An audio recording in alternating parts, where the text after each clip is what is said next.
Hey everyone, welcome back to the podcast. I have a special guest today.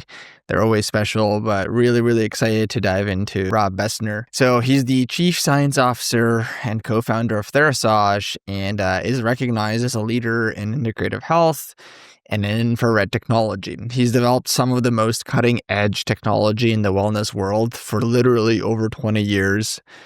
He's been an advocate for natural wellness and health. He has a pre-med in engineering and psychology and business degrees. He is amazing. So I really want to dive in, go through what his mind thinks and how you can apply it to either your business or yourself. So lots of cool things. Let's dive in. Rob, pleasure to have you. Thank you. Great being here. Appreciate it. I've known you a little bit on and off, not in depthly. So I'm very excited to kind of dive into your story, which is extremely interesting. Maybe let's start with, when you were in Boston going to pre-med, were you always into medicine? Was that something that resonated with you? Was it your pushy parents saying you need to be a doctor like it happens sometimes? Wow, you really touched nerve. Yes, I grew up in New York on Long Island, and I had a lot of my son the doctor types of discussions with my family growing up. And I think that was actually worked against me as when I actually got started a medical track, because I realized a year in that it wasn't actually right for me. Yeah. But I was, young, 17, 18 and so forth. And I was an attaboy, middle child, only son. Yeah. A lot of pressure there. I didn't always aspire. I knew it. I wanted health sciences, but I wasn't quite sure what direction I wanted to go at that early age. Gotcha. What didn't resonate out of curiosity? And I didn't mean to hit a nerve. I didn't know. I was giving random examples, and I was like, one of those has got to resonate. Right on. There it is. Yeah. I think there's probably the hypocrisy of the way the Hippocratic organization of Western organized medicine is set up. What I saw was the conflict of what I consider doing real medicine or real health care, and what was being mandated, dictated by insurance companies, by the regulatory bodies that control what you can say and what you can do. Yeah. And I think it's been a little bit more obvious through our COVID experiences when people have been seeing that the Western medical model isn't quite what everybody thought it would be. I'm talking about mainstream public. People in the healthcare community kind of know it, and talk about it, but they're also confined by it. And many of the practitioners that I find and, mentor me, they sort of break the rules a little bit in saying, and that's really where integrated functional activities or medicine becomes more obvious, because I think Western medicine, and there's a place for Western medicine, but it's not the only place. And I think that's part of the challenge that people in healthcare have, because they're conflicted. They want to help the patient, but they also have to play by the rules to keep their license. And I saw that dynamic early on. And actually what I did was I just thought initially I'd just take a pause, take a leave. That was what they called it then, for 20 years, by the way. Amazing. Crushed my parents because I think their dream was different than my dream. Yeah. But I had to follow, what my gut and intuition, and it wasn't right for me then. Amazing. So, yeah. I can resonate with that just because I went to finance school and then finished it and then immediately never went into finance. And I think my parents, being in an Eastern European background and also immigrants, were just like, you're either an engineer, a doctor, or a financer, right? Like that was your path. Tell me a little bit more about what restricts Western medicine, what you didn't like about that school of thought, and how you kind of viewed restriction and in what ways. Well, I guess I need to backtrack just a second and say that I truly appreciated the opportunity and appreciated understanding and harnessing the skill set of understanding biology and physiology. And I think these are just rudimentary type of understandings that actually placed me in a perfect position for what I'm doing now. Absent that experience in my life, and actually taking an exit from it to come back to it again, gave me a much higher level and appreciation of Western medicine, and also understanding how it should be placed, I believe, in context to all other kinds of healthcare practices, not just in America and the US, but globally. Because, we have a tendency to view the world through our headset, which is what we all know from growing up in America. But I've been very fortunate because my work has brought me outside of America and to the Asian bloc and to Europe, and have gotten an opportunity to spend serious time with families, with culture, and seeing their perspective on how they manage healthcare and that dynamic, and also government influences in healthcare practices, and in contrast to the US, which gives me a nice appreciation of what we have, and also understanding that it isn't a panacea in a sense, right? Yeah. I'd love to learn a little bit more, since you have been through so many different places and you've seen different philosophies. Do you have some type of idea of why certain countries went a certain way? Like, for example, Asian healthcare is different than US and different than Europe. Maybe you've had a lot of these conversations that I haven't, in terms of like what sparks somebody's healthcare system to go a certain route. Do you have any opinions or any patterns that you've seen? These are questions, by the way, that have been on many of these kinds of interviews. No one's ever touched this part, and I absolutely love it. So, okay, so I'll talk about the Asian bloc. And so 25 years ago when we founded our company, it was on the back of my discovering that my daughter had Lyme disease. And when I unpacked like how she was expressing herself, she had high levels of toxicity, inflammation, which in my deep dive and research understood that those drive symptoms. So I thought that if I could lower her toxic burden, I could lower her inflammation, lower her symptoms, not addressing root cause, but giving her life back, Right. which I think is a challenge with everybody these days, especially because as we move forward, the world is not getting less toxic. It's probably moving, that trend's going the other way. Yeah. Okay, so I went to Asia for 3.5 months and interviewed, this is 25 years ago, interviewed 65 factories and found 2 to work with to start developing devices for personal use, just for my family. And that was just an alternative because the approach that we were taking, even though it wasn't the one I gutturally agreed with, it was the only approach, the allopathic approach with cocktails of caustic, different kinds of antibiotics, which pays a toll on you over time. So I thought, okay, great, that's what's known, that's what's being used in medical science and Western medical science. Let's go with that. In the meantime, I was not complacent. I wanted to follow my own pursuit, which was a more natural approach. And so I got a very great understanding of the Asian sort of culture and dynamic around healthcare. So particularly China. So I go to China, I spend 3.5 months, I start interviewing factories, I find 2 I want to work with.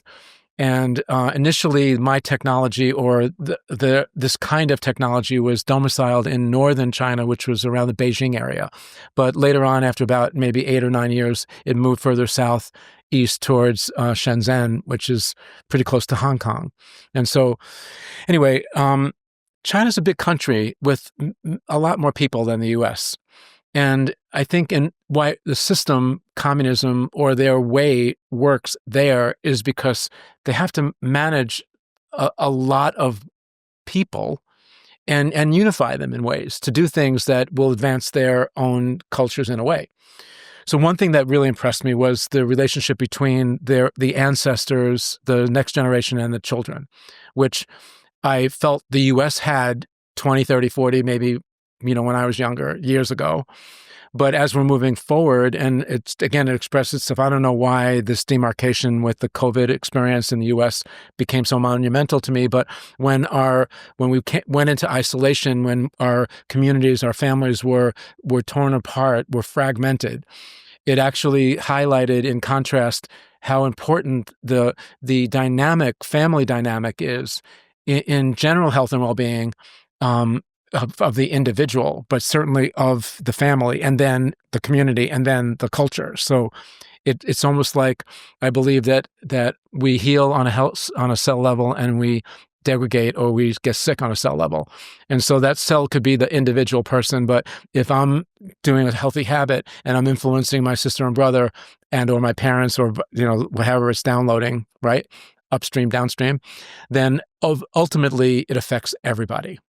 So I looked at the Asian way, and they look at healthcare incrementally, meaning they wake up in the morning and they do stretching and different kinds of movements that actually wake up their systems. They're very involved with the way that they live and nature. And that, what I mean by that is they touch the earth, they hold the earth, they farm, they spend time in the sun, they go out and breathe, they do things that are part of their healthy habits or daily routine that they just inherited. It's not something that they thought about, went to school for, saw a YouTube video. It was something that they they inherited. They were given it as a gift. Then I come back to the US and I'm thinking, whoa, what are we doing here, right? So we go along, like we work really hard and we get really stressed out, and then we get disease, and then we ignore our signs and symptoms, and then we take medications and we mask things, and then eventually that turns into something that needs to be surgically removed. And we get sucked into this big pharma, and I'm not big on conspiracy theories, and I'm not here, and I'm really coming to you from not a place of judgment. I'm just reporting to you the differences that I saw.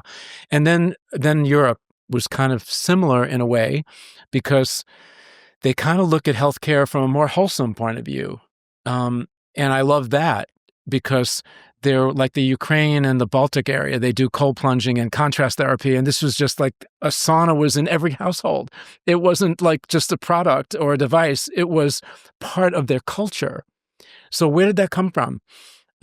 And we see this in many ways, like even in many religious aspects.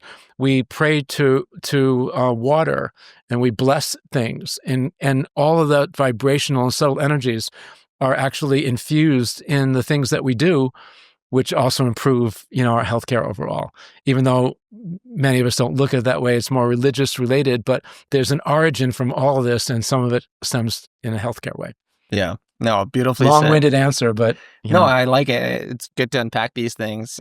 Like you said, most of the time these topics don't get dove into as much, and I felt like there was an opportunity for us to go there, especially because I'm Serbian, so I come from Eastern European background, and growing up, my parents would wake up and be like, open the windows, air out the room. And I got so annoyed. I'm like, who cares about opening the windows? And now, nowadays I'm like, oh yeah, there's a lot of CO2. So if you do that, actually is extremely helpful. And like you said, that's just something they learned. Like you wake up, you open the windows, you get fresh air in. Another one was, when I was stressed going to college, my dad would always tell me, why don't you go for a walk outside? Go for a walk. I literally couldn't stand those words. I'm like, I don't care about going for a walk. I have things to do. And nowadays, I'm like, it actually would have been super helpful. So, Dad, if you're listening, thank you. Yeah. There's another aspect to that, and that's just the being able to immerse in the biome, the macrobiome around, and how that influences our internal terrain and internal microbiome. And I know this is new research, and it's great. I believe that it's so important to emphasize communing with nature to allow the various different bacteria. There's more than 60,000 different bacteria that live in harmony in our gut. And if we don't have the proper balance there, and your gut is probably 80% of your immune system, you kind of like already starting behind the 8 ball. And so just these wisdoms of the ancients, forget the origin of it, are so important for us to try to encompass. And I think storytelling also is a lost art. So I know I'm speaking a little bit more on topic, but I think that telling the stories behind it are kind of important for people to know, so it's not lost in translation. Oh, I very much appreciate it. I'm digging the whole stories. Where do you think America decided not to go down that route? Because, technically America is European descendants who came from the ancient times. Yeah. And now we're not really approaching medicine or healthcare that way. And with that, the caveat here, obviously being, like you said, we've invented amazing technologies, amazing drugs, amazing protocols. We can do surgeries without opening up people now, depending on which one, obviously. Right. So no one's negating that, but it's like, to your point, it's all these other ways of doing it that we kind of had, we lost. Do you have any opinion around where did we lose that and how come? Well, I think there's a simple answer. It's about finances and about money. Yeah. So, like we spend, hundreds of millions of dollars on cancer research. Are we any closer? Like there's no money in curing anything. And it's a big economy in the trillions, right? The whole, food, drug, pharmaceutical industry. Where would that all go if we were healthy? So, I'm not big on judgment here, but I do think that the economics really is getting in the way of many of these kinds of thoughts, patterns, lifestyle habits that we could avoid that whole storm by just instilling a little bit more on the front end in terms of growing a culture that is more mindful of the ways that we can do things naturally to improve health. Yeah, no, it makes a lot of sense. And you're a business owner, obviously, and we'll get into that. But as a business owner, I also understand when I get into business, the business has to run and has to employ people. It has to pay for goods or services. Like if you don't have any profit, it's harder to do that. And so therefore, how do you actually help people? So people look at these things as a black and white. And I always like to say there's always a caveat, because try going and building a health business. It's not easy. There's lots of different moving parts. As much as you want to help people, like it has to make sense for them. Everyone else is marketing to them too. So like they have to choose you over somebody else, right? And we're just humans are by nature, optimistic, but also want to produce. We all have egos that we want to fulfill. So it's like all of these things are always in the way, and that's just how it is. But maybe in an altruistic way, to what you were saying, I like these types of conversations, which is if we took all that money out because we're healthier, do you feel like we would be able to focus it towards even more innovative things? For example, Elon Musk is taking us to Mars, if we're going to go all the way, right? So it's like, do you feel like we could focus somewhere else? And if so, where would you like to? Well, first off, I think healthcare is a challenge for everybody. And, we want to kind of extend our lives, but it's about being healthy from the first breath to the last breath. Again, back to the European and Asian kind of approach. Like I had the experience 8 or 9 years ago. I had this kind of dream about longevity. And so I wanted to visit the blue zones on the planet that people live the longest. And why is that? And I brought my scientific stuff with me. And 2 of the blue zones that aren't publicly identified are actually in China. So I was invited with a factory owner that we were working on this longevity project together to go 17 hours into the interior of China and visit 2 of the blue zones. And what I saw there was a woman that was 118 years old, that was vibrant, she wasn't running a triathlon, but she was playing Mahjong. So she was lucid. That's like a board game, like playing poker, and she was curating a bonsai. So she had dexterity and she had visual contact. She was very present. Then I think of Americans in their 70s and 80s and the kind of progression, like I call it mediocre healthcare. And I live in Florida part of the time. And it's very prevalent there in the retirement centers like California, Texas, and Florida, that people just are okay with sitting in waiting rooms for more than half their lives, reading Reader's Digest and listening to Oprah while they're waiting to be seen by their practitioner that's just checking a box. That's not healthcare to me. And I don't believe that that's the way, I don't think that's what we deserve.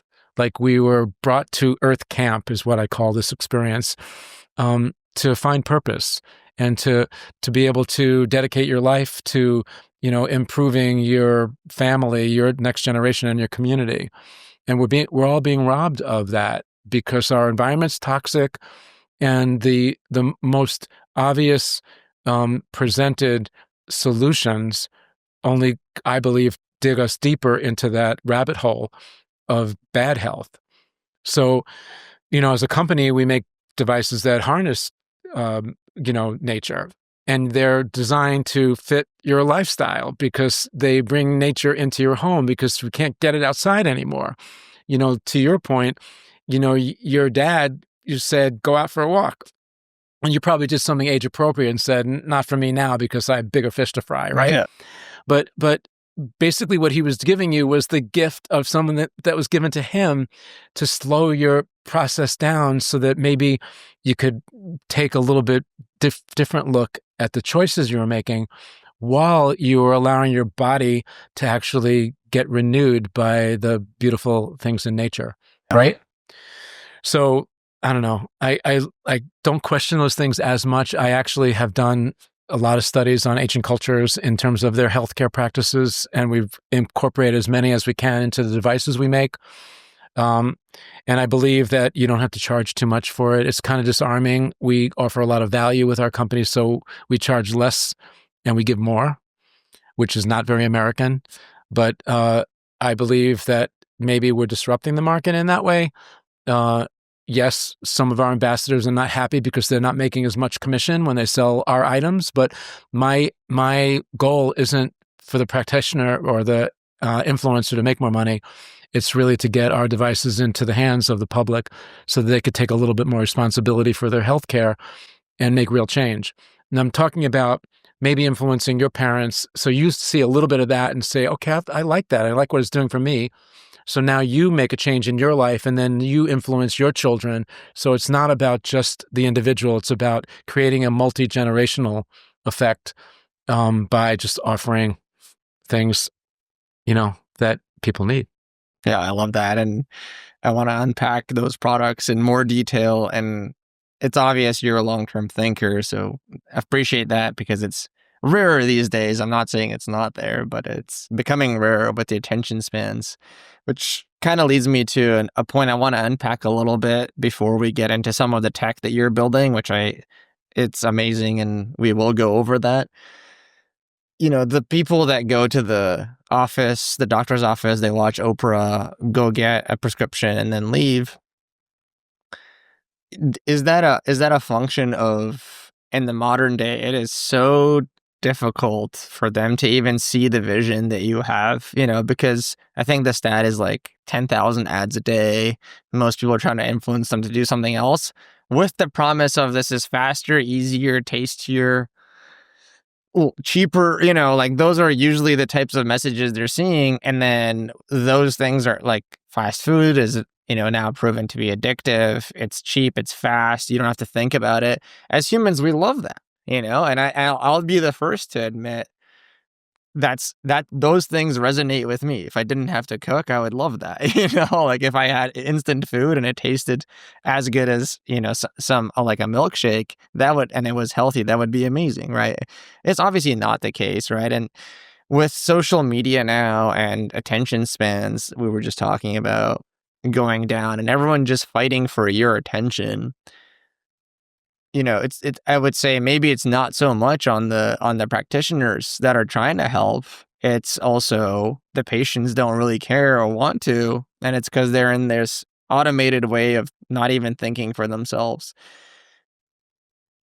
How would you kind of approach that topic? And A, do you agree with me that that's a huge problem today? And then B, is there ways that you guys are finding that's working to get through those people? Yeah, I think the best way to answer you is by saying that I think it's about managing expectations. Yeah. The healthcare practitioner isn't paid to care anymore in today's world. I'm not saying that about universally about all them, but in the puppy mill type of scenario where it's patient in, patient out, write a script, and we lived a lot of that which basically didn't bode very well for me. Maybe I'm just a little old school, and I believe that a practitioner has an intuitiveness that can't be explained with AI technology. I mean, this is human touch. So maybe AI gets you to the 1-yard line, but it doesn't get the ball over the goal. And now the question is where is the consciousness of the healthcare community in actually wanting to get a real result? And so there we could talk about and debate, probably we'll run out of tape on this conversation, but it's about kind of abundance versus scarcity. So I kind of come from a place of abundance where if I can heal you, then my practice and my world and my heart expands because, I've done right by you. And then you go home and you're healed. And then you're not quiet about it. You tell a friend. And then that friend comes to my practice because we get to be known as a practice that heals people, as opposed to coming in, checking a box, sitting down, getting a prescription, going back to your world, which I think is a kind of a programming thing that has happened in Western society now that's led by all the different agencies and so forth and so on, Yeah. And so the patient has an expectation that they're just going to waste 2 hours of their time, get a prescription, go and fill it, and then take a pill and feel a little better temporarily, Yeah.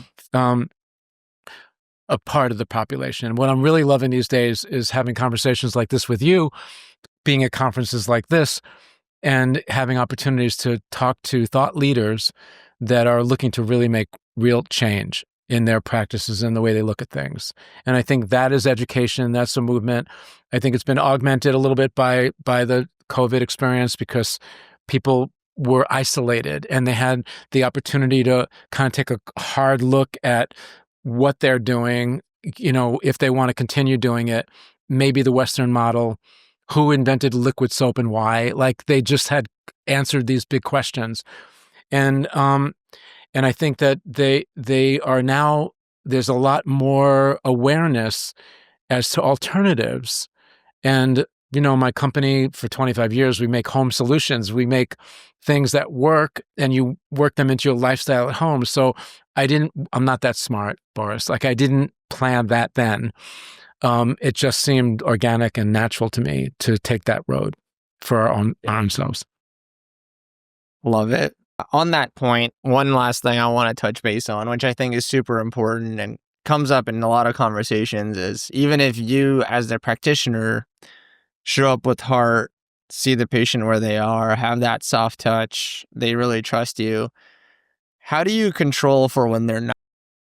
Because I think everybody can agree in the office, they're with you, everything's great. And if they could live with you, they'd probably be real good after 3 months. But we all know that what got them in your office is all the factors around them. It could be family members don't care about your health and they're like, we just want to do what we want to do. It could be that at work, everyone gets fed junk food like Donut Friday and Taco Tuesday and whatever, right? Like, those are all very common things in corporate cultures these days. Have you been able to kind of break through and say, even outside of these offices, we're finding ways to get results? Is it really coming down to I just want to change, like getting the person to say, I want to change and I trust my physician, I trust my provider, and I'm going to do the work? It's a great question. And it's actually like one of those philosophical debates. Yeah. I just look at it as sort of the category is patient compliance. Yeah. And basically, I've been really fortunate, and I'm saying that humbly, because the technology that we have harnessed is creating and offering what's called a visceral response. So you take a heating pad, you sit in a sauna, your body gets hot, you start sweating. You can't deny that sweat droplets are coming down your body. Or how you feel afterwards. You go into a cold plunge and you get an endorphin or a dopamine rush. You can't deny that feeling. In contrast, you take a supplement and it could take at least 21 days before that, whatever you're taking, if you're dosing it properly and it's the right supplement for what you're looking to do, will actually start to kick in. And so That's why I love the synergy of combining our technology with proven other methods and protocols, because where other protocols take time to kick in, ours don't. And what happens subliminally to the patient or the customer is Dr. Johnson gave me this heating pad or healing pad to use, and he also gave me this prescription for this medication or this supplement regime or whatever that protocol is. I'm taking the supplements, not feeling much, but I put the heating pad on me, and wow, I'm getting a better night's sleep, and my back pain is diminished, and I'm actually getting real change right now. Sometimes within minutes of you get relief. So we lean into that, Boris, because it's part of what you said a little earlier about the fast food, spontaneous response, Amazon deliver on time type of psychology, the TikTok and IG thumb up, thumb down thing. The attention spans are getting shorter and shorter and shorter. So that puts a lot of emphasis on device developers and technology that gives you almost an immediate response that you can say, wow, you can actually measure that. And then you've got Oura rings and you've got wearable tech that actually shows you how your body is changing, And so we're positioned perfectly, not by design, but just the way, I guess I've been very lucky like that. My guidances has directed me to be a vessel to be able to bring this kind of technology to the world. And so I think, what people that use and practices that use our technology, their patient compliance is up 80%. And I think that's just because we play with that contrast and we'll lean into that a little bit. I love it. That's a great segue into the actual technology. Can you touch on A, what it is, just so people know exactly? And then B, how are you utilizing it with protocols or care plans, as you mentioned? Okay, so we're known to have harnessed what's called full spectrum infrared energy or light. It's actually invisible to the eyes, so people, when they see light or think about light, they think about things they can see. But the infrared spectrum is just juxtaposed of the visible light spectrum, but yet really important. And many of the naturopaths and natural doctors are saying it's actually the most beneficial spectrum of all sun energy, which is like really a broad statement, but it is responsible for heating 82% of the earth. Einstein and Nikola Tesla had done various different studies on the effects of sun thermals on nature and have come out with broad statements like, without sun energy, without infrared spectrums, there'd be no life on the planet as we know it today. So, these are really big, broad brushstrokes. I'm happy with just the minutia pieces and what I call the nano applications. So what we've done, and we kind of found out serendipitously because my daughter who had Lyme, we discovered the relationship about infrared frequencies. We started developing the devices. We refined the process. Today, as we're speaking, and in the last 5 years, there's been amazing innovations, but there's also been separation in infrared tech, and some other companies, they will advocate for the near infrared frequencies, and some will say, oh, but we have far infrared frequencies. All of them are good. We take what's called a full spectrum approach, which is really the way the sun delivers or nature delivers these wavelengths to the planet, because we think all of them are important, and every single one of them has an interaction with your biology. We just don't know which ones you particularly need or the areas that you're deficient. And it's no different than supplementation. Like, your body could not process vitamin C or vitamin D as well as mine does. And so that might show up in a blood test. Well, how do you show the effect of subtle energies in a blood test? You can't see it that way, but we can measure it with heart rate variability. There's different techniques that we use. We use live blood analysis to actually see what's happening with your blood cell once it's influenced by these lights or different kinds of wavelengths. And we actually take a very scientific, evidence, clinical, vetted approach to everything that we make. So we've seen that big change there. Thank you for unpacking that. I think a lot of people get strung up on there's red lights. I heard that's good. nowadays, and maybe this would be something you could touch on in a minute here, is red light doesn't do anything. This is just a quack job. People are selling you expensive lighting. I think the communities, as by nature and as by human design, they get, somebody says this is good, somebody says it's amazing, and then they battle it, and it's tribalism.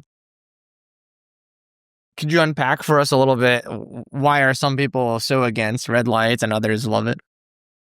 Great. And the answer there, first of all,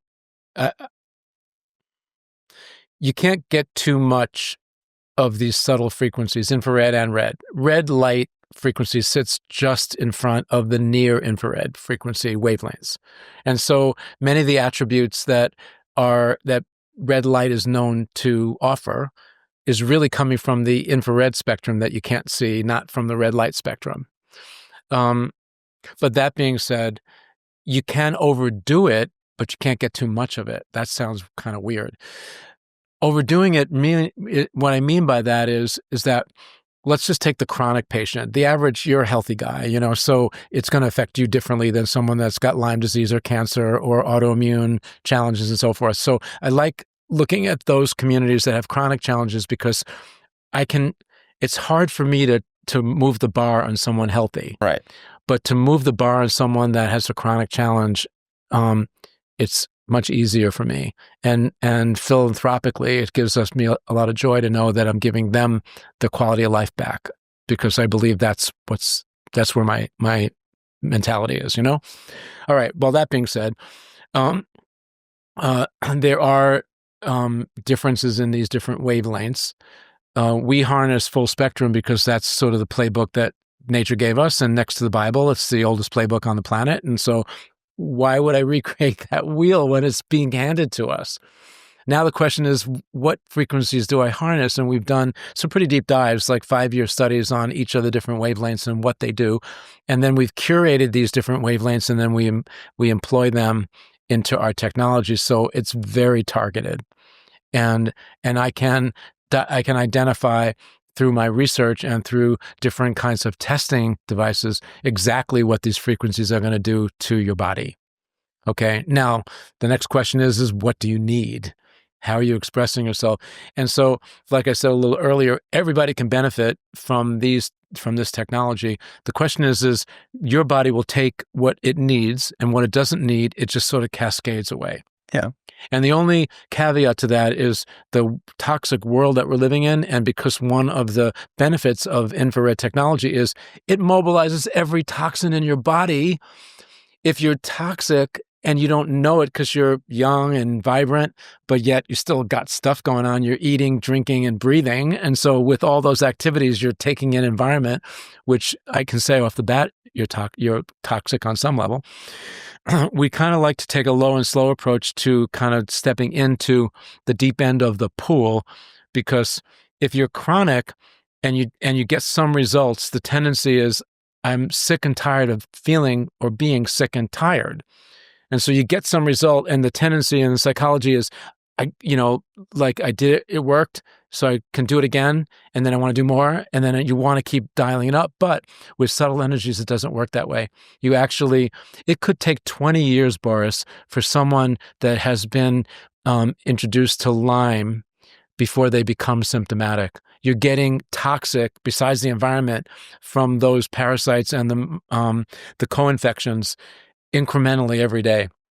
And then all of a sudden something happens and boom, you're bedridden. Didn't happen overnight. And so unwinding that detox mechanism also should take time. Again, managing expectation. In the Western approach, take a pill. It's easy. What I'm suggesting isn't easy. What I'm suggesting is something that's a long-term play. That's a lifestyle and habit adjustment. It's very easy to move it into your current lifestyle by making little adjustments, like better, best choices. And we spend a lot of time educating people on that, because I would like to introduce a healthy habit or a lifestyle that actually folds into your natural choices, your proclivities. If I were to say, oh, you can't do potato chips anymore, and that's your substance, that's your happy food, you're going to go through this whole thing about deprivation, and it might work for a little while, but then you're just going to be like anguishing. And, that's not my goal. My goal is to take a look at who you are and what you're doing, and what are your natural choices, and then give you better, best selections and gently guide you. And then you start feeling better. And then when you start feeling better, you want to do more of that. And that's the kind of psychology that I'd like to address. No, it's very well said. And it's something I've notoriously given examples of, just like you, where it's like, you don't one day have diabetes or a heart attack by random. It was micro decisions over 20 years daily that got you to that point, and then something finally broke, right? Exactly. So, totally understand that. Awesome. Last thing I want to dive into is, where can people find you, your products, what you guys offer? What would be the best place? Well, our website's great, therasage.com, THERASAGE.com. We have a very active Instagram. That's Therasage Infrared. YouTube, we have we're doing a lot of podcasts and stuff like that are just interviewing guys like you and technology that's out there that we feel are important contributions. It's either collateral or it kind of works in synergistically with our tech or not. It's really just raising everyone's awareness as to what's out there and what they can do about it. What kind of control and embodiment can I actually embrace my own healthcare and the direction of my healthcare for me and my family? We have Therasage.com. You can actually write into info or call our customer service 800 number 888-416-4441. Go on our website. This is going to shock you, but on the top it says, make an appointment for free health advice. I know it's very disarming, but you actually don't have to own a Therasage device, even though we prefer that. But if you're just someone that's sick and you need some kind of attention, we have a team of health providers that I have trained. If you have our devices, we have developed protocols so you get optimal results with everything that you're doing and using, which is kind of part of our mantra. Like, we see a trend. People in the device sales area and even supplementation, they're looking for the next sale. They actually don't even care whether you use the device and you get something from it or not. We're actually coming from a whole different place. We want you to get a benefit. We've made all of our devices basically plug and play. So if you're in Bali and you have Lyme disease and you're depending on our sauna to feel healthy every day and a part breaks, we can diagnose that in 2 minutes on a phone call, FedEx you a part, and you're back flying the plane within 3 or 4 days in Bali. Okay. So we want you to be healthy, and we want you to be using our devices, and we make them affordable, and we make them portable, and we make them lifestyle friendly. So you can call our team, you can get an integration, you can learn if you know what your goal is, and even if you don't, and it's just general health and well-being, you can call up and our team will give you the direction to go in. Amazing. Thank you so much. You were awesome, wealth of knowledge, and we'll link everything down below. So obviously everybody go check out Rob Besner and his companies. I have one more plug if you don't feel that. Of course. About 2 months ago, we launched Thera Optimal Health, which is a learning platform. And we have 18 faculty. It's been a 2-year legacy passion project of mine. We have 40 other contributors that we call the collective. And basically, we're teaching the fundamentals of healthcare without judgment. I probably, with my background, could have taught the entire program, but then it would be a monologue and probably boring for me and people listening. It's just me and not very many others. What I decided was it'd be great if I could get Boris and I could get the various different engineers and leaders, thought leaders in every different category, emotional healing and nutritional health and movement. We have all of that in our foundational program that's incredibly affordable, like a couple $100, less than it would cost you to buy a coffee cup of Starbucks every day. And you get like our book club, and you get live yoga classes and teaching you how to prepare foods from a 5-star culinary chef with a Ayurvedic plant-based background. I mean, it's incredible.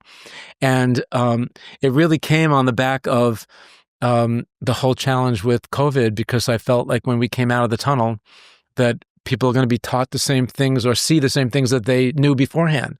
So what's a different way without judgment? And that's Theraoptimal Health. So you can find that on our website, theraoptimalhealth.com. I'm really proud of that program. I should have mentioned it before on the closing, but yeah, it's another way to get to us and I think make a difference in your lives. Amazing. We'll link that one too. And obviously everyone go check it out. And it was an absolute pleasure having you today. Thank you. Appreciate being here. Awesome. Great, Boris. Thank you.